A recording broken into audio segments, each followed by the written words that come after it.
But just to put to get to one point you mentioned about the variations. Now, to me, again, it would make sense that the variants that we're seeing are a result of the vaccination program, but the mainstream again is denying that and saying it's actually the unvaccinated that are causing the variants. So, can you speak to that?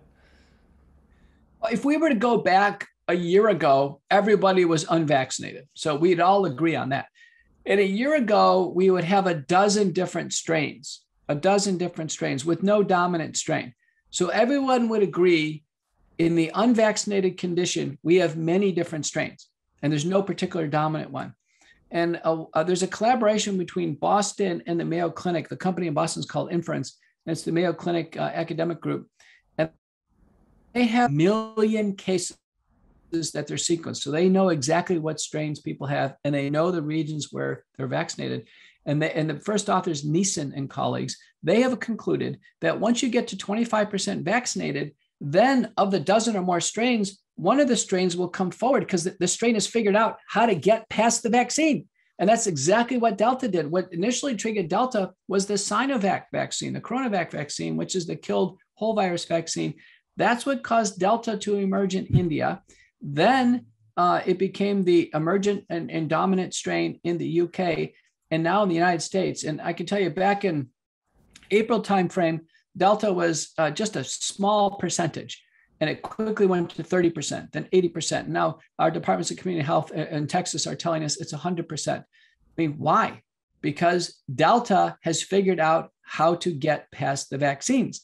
It's just like giving everybody a narrow spectrum antibiotic. Wouldn't we expect there'd be a resistant bug? Of course we would. That's the reason why it's ill-advised and not good strategy to vaccinate large numbers of people. We don't do this for anything else. For the pneumococcal vaccine, we just vaccinate high-risk seniors. Shingles vaccine, the same thing. We don't, for prevalent diseases, we don't vaccinate the whole population. So here we are in the middle of an outbreak, middle of a pandemic, and our governments are pushing for more vaccines. We've got the Delta variant that's literally just laughing at these vaccines, scooting right past it. And a wonderful paper by Venkata Krishnan and colleagues showed what's called antigenic escape. That is, certainly for Pfizer, the Delta virus is just, the vaccine can't hit it. The antibodies from the vaccine cannot hit Delta enough to slow it down. Actually, the week ending August 6th in Israel, 83% of all the COVID cases in Israel are in those fully vaccinated. Israel is kind of interesting because there are segments of Israel that are highly vaccinated, about 86%, but there's others that haven't taken the vaccine. So when we look fairly at both Jewish and Arab Israelis and those communicating back and forth in the Palestinian territories, they may be at 56% vaccinated. Yet it's the vaccinated that are loading up Israeli hospitals. In fact, the majority of those dying with COVID-19 are vaccinated. Same thing in the UK. The majority, even though Delta has a lower mortality rate, those dying in the UK are more likely to be vaccinated than unvaccinated. So when it comes to the America, I know people are really hitting this notion that it's all the unvaccinated in the hospitals, which I know that the CDC lumped together data from January, if I'm correct, in terms of how to create that 99% threshold or 95 to 99% idea, because back in January, most people weren't vaccinated, right? So they lumped together a huge amount of data to create that number. But either way, let's just say that in America, if we are seeing many cases as being argued of unvaccinated in the hospitals or worse reactions to, let's say, Delta or COVID in general from the unvaccinated, how would you respond to that claim? You know, it's so interesting. The CDC is a treasure trove of information. So the CDC website. So I just quoted you, July 26th, the CDC had not all the cases, but they had a sample of 6,000 Americans hospitalized, fully vaccinated, 19% died. So it from the CDC's own reporting, it cannot be a crisis of just the unvaccinated. Just go to the CDC website and look. Separately, the CDC published in their journal, the MMWR, a paper from Barnstable County, Massachusetts, where there was an outbreak, and it was Delta. 2/3 were fully vaccinated. CDC website, it's the CDC's journal. So we can just look at the CDC and understand it cannot be a crisis of the unvaccinated. What may have happened is a created talking point of a crisis of the unvaccinated. And what's probably happened is a lack of data sophistication. So for instance, people who get the vaccine, they do get reported into some type of database. That must happen, right? So there is some number estimated of the percent Americans that took the vaccine. But what the person who gets vaccinated, what they get is they get a vaccine card. That card itself doesn't have a barcode number on it. The manufacturer and the lot number sometimes are just handwritten down. You can't even see what the handwriting shows. It's not a very high quality, high tech data piece of information, and yet that vaccine card is relied upon by other users. So, as an example, if a vaccinated person goes to an urgent care center, they may forget their vaccine card. In fact, the urgent care center may not ask them if they're vaccinated. And I can tell you this much, Sean. If they get a COVID test result, that test result does not get submitted with the vaccine card information to any central center. That test result just automatically goes by the original executive order to the testing center. So for all the positive COVID tests that are pouring in across the United States, nobody knows who's truly vaccinated or unvaccinated. They can't possibly know. And the CDC actually indicated that May 1st. They said, listen, we give up. We can't possibly know because they were just fielding these sporadic cases coming forward. So we don't know if it's a crisis of the unvaccinated or vaccinated. Now, Israel knows, Gibraltar knows, Singapore knows, UK knows, and it's the same vaccines. It's the same Delta variant. And I can tell you, it's more likely to be a crisis of the vaccinated. And just to go back to the vaccination for a moment, it seems that because of the injection of the spike protein, essentially you're giving people a sort of a sample, right? It's designed, as Fauci said, to create a robust immune response, right? And so this is not a traditional vaccination in any sense, but it's what many people are responding to, as you mentioned, the injuries or the deaths would seem to be from that spike protein. And then we don't really know the long-term implications of what happens as that spike protein, as you know, more evidence comes out that the spike protein doesn't just stay local to that area, it goes throughout the body, it goes into other organs. So what are the long-term implications of that spike protein going through the body? So maybe people that are vaccinated are temporarily, doing better against COVID because they've been hit with the spike protein, so they can handle it. But as you mentioned with Delta variant, they have no ability to respond to that because, again, it's a different variation, right, of a virus, just as we've seen with flu seasons, right? And you mentioned colds and flus. I mean, it's mind-boggling to me that we don't understand by now that every year there's new variations and that's why you can take a flu shot and still get the flu, right? Or you can get a different cold each year. So again, just to speak to the long-term implications, to me this is all. It's so illogical. The idea that you still can transmit the virus after getting the vaccine, and you can still get sick with the virus, and you could still potentially die from, let's say, the variant, and then not even knowing the long-term implications of these spike proteins in your system.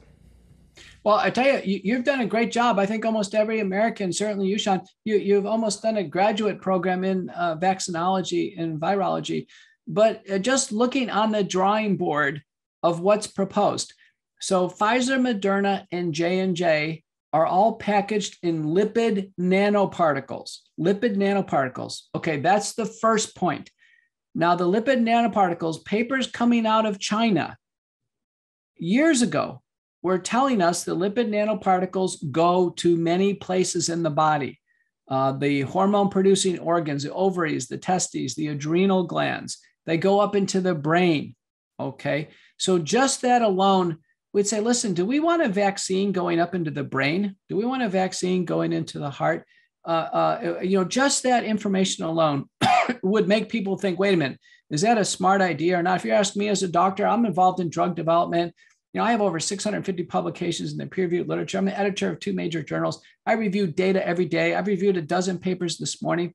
If you were just to ask me, Dr. McCullough, would it be wise to create a vaccine made with lipid nanoparticles and have it distribute to all the vital organs in the body and do it in hundreds of millions of people without any prior safety data? I'd say, you know what? I don't think that's wise. Now, if you loaded the question even more and you said, these vaccines are going to trick cells, really critical cells, into producing a dangerous protein, what's called the spike protein. These are the little spines on the ball of the virus.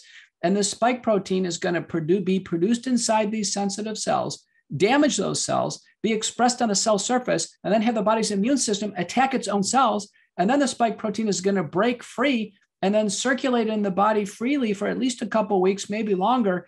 And then the spike protein cause damage to blood vessel cells, cause blood clotting, and have this go on for weeks, if not longer, in our vital organs. I would tell you, under no circumstances should a product that has this type of vision, this type of mechanism of action, I don't care how high the antibodies are that are generated against the spike protein, I would say, you know what? Those safety risks look too concerning to move forward. Now, when we fast forward and we actually fill out the data that we know that with the Moderna application to the EMA, that there was reduced fertility in animals because of the idea that this could injure either the testicles or the ovaries. We have a report that Pfizer submitted to the Japanese authorities in animals demonstrating that the lipid nanoparticles hyperconcentrate in the ovaries while they wash out of other organs. We have countless numbers of reports from women where their menstrual periods have been irregular. Postmenopausal women start having menopausal bleeding. So there's an obvious concern regarding women's health. We know that the FDA, the CDC, and Pfizer, Moderna, and the manufacturers in the registrational trials all agreed or knew that pregnant women were excluded, women of childbearing potential, not able to guarantee contraception were excluded, recovered patients like myself excluded, patients with suspected COVID illness, positive antibodies, all excluded. They're excluded for a reason, because there are human ethics committees involved, and they know those groups could either be harmed by the vaccine or they would not benefit, or both. And in fact, that's the case. Now we've learned that these groups are harmed. Let's take COVID recovered. There are 3 studies showing when COVID recovered patients take the vaccine, which they shouldn't, by the way. Remember, the FDA and they were excluded from clinical trials.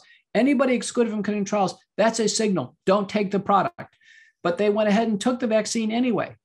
3 studies show, raw Cameron-Mathudius show higher rates of side effects, including things that are serious, require hospitalization. So a COVID recovered patient who has no meaningful chance of getting the infection again should never take the vaccine, period, full stop.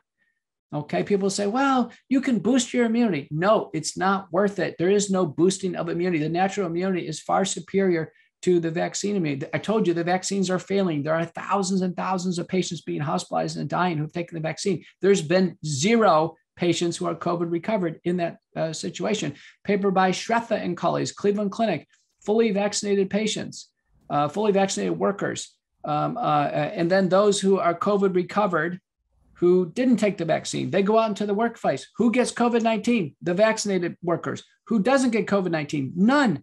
The naturally immune workers.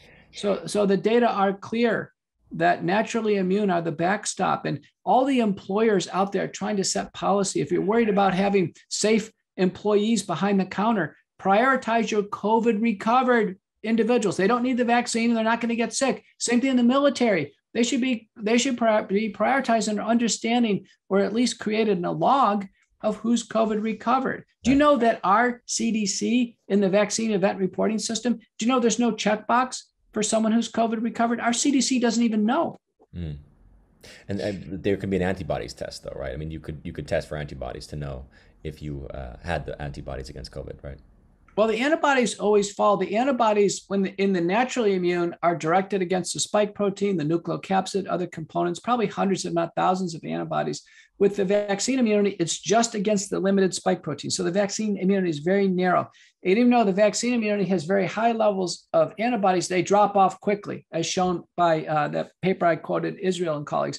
The natural immunity, the antibodies are less, but they're much broader, and they have a longevity that looks a little better over time. But importantly, the natural immunity, what really counts is the lifelong T cell immunity, that kind of memory immunity. So even when the antibodies are completely gone, the body can fight off the virus. And there's been studies using bone marrow biopsy specimens, what have you, to show when the antibodies are gone, So someone who's COVID recovered is still fully immune. This is very important. So you don't have to prove your immunity. If someone has a well-documented case of COVID, they were sick, they had the characteristic signs and symptoms, and they had a positive COVID-19 test. That's a well-documented case. That's it. There's no antibody testing needed, no T-cell testing, what have you. The only use of these testing, John, is in someone like you. Someone like you think you may have got it, you traveled a lot, you're not sure. Sure, get an antibody test. If you are positive on any one of the commercial assays, you're immune. You don't need to do anything more. Mm-hmm. If you don't turn positive on your antibody, Sean, get a T-Detect test. T-Detect test is another way of telling. This is using next generation sequencing for chromosomal epigenetic rearrangements in T cells that also confers immunity, confers prior exposure to SARS-CoV-2. A good way to do it is just give a unit of blood. So I give a unit of blood here in Dallas, and they use the Carter Blood Centers uses the Ortho Clinical Diagnostic Assay. I mean, I had COVID last October.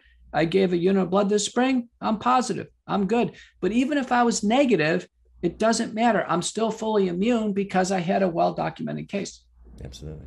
And so, it's ironic, not ironic, it's tragic that what you said, which is common sense, I would think, is actually the fact checkers dispute it. The fact checkers will say that no, natural immunity is not better than the vaccination. Literally, that's the fact checkers for you. And you have heard the CDC advocating that pregnant women should get the vaccination. So we are living in a wonderland, as far as I'm concerned, where there's no logic, there's no reason, there's no rationale. It's just whatever the science and whoever dictates the science says, that becomes the dogma, and the mainstream media parrots that, and the fact checkers go to work to basically deny the evidence from studies that disagree, from doctors with with empirical experience and anecdotal experience, and just again, it's like the nurses being fired after a year of working, or a year and a half working face to face with COVID patients, but then they won't take the vaccination, so they are being fired. I mean, this is the absurdity of the world in 2021. Well, a couple words really fit what's going on. So wrongdoing by those in position of authority, that's malfeasance. And it's hard for Americans to understand that malfeasance is going on now. And the other word that really applies to what you just said is propaganda.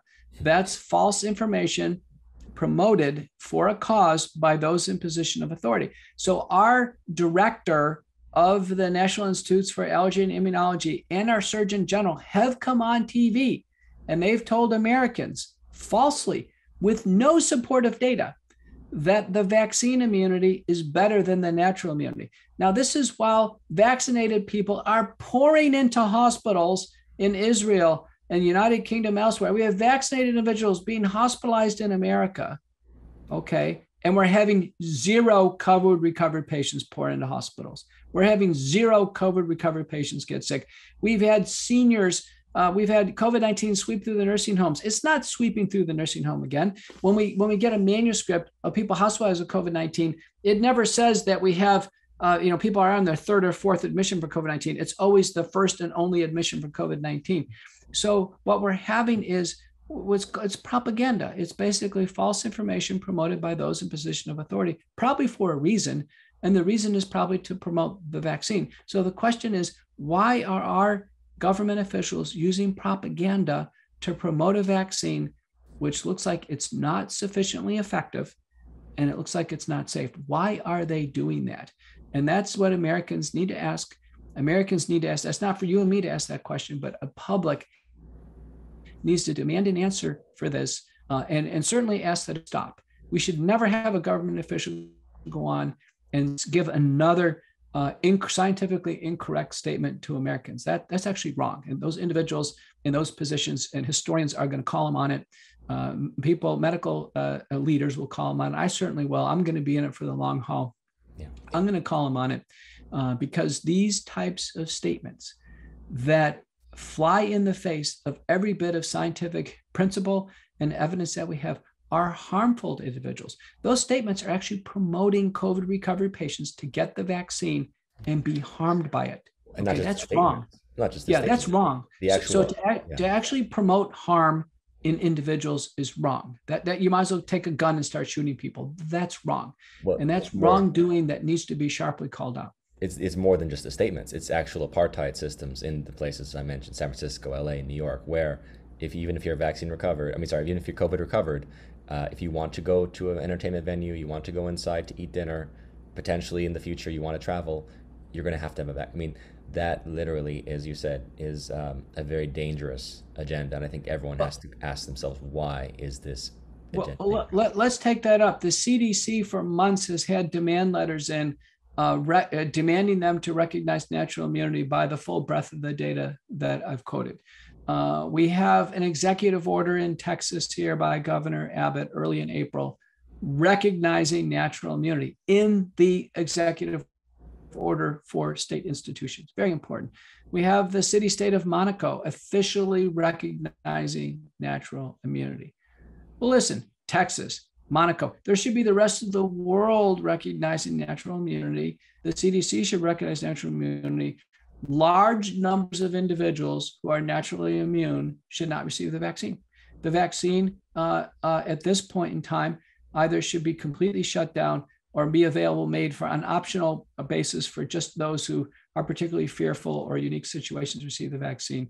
Under no circumstances should such a vaccine, whether it gets FDA approved or not approved, under no circumstances should a vaccine should anybody receive any pressure, coercion, or the threat of reprisal for a vaccine at this point in time that's just not sufficiently effective nor safe for human use. And I'll let that be the last word. I appreciate that. And I appreciate your time, because this conversation, as you know, will now be censored by YouTube and will both be slandered for even having it.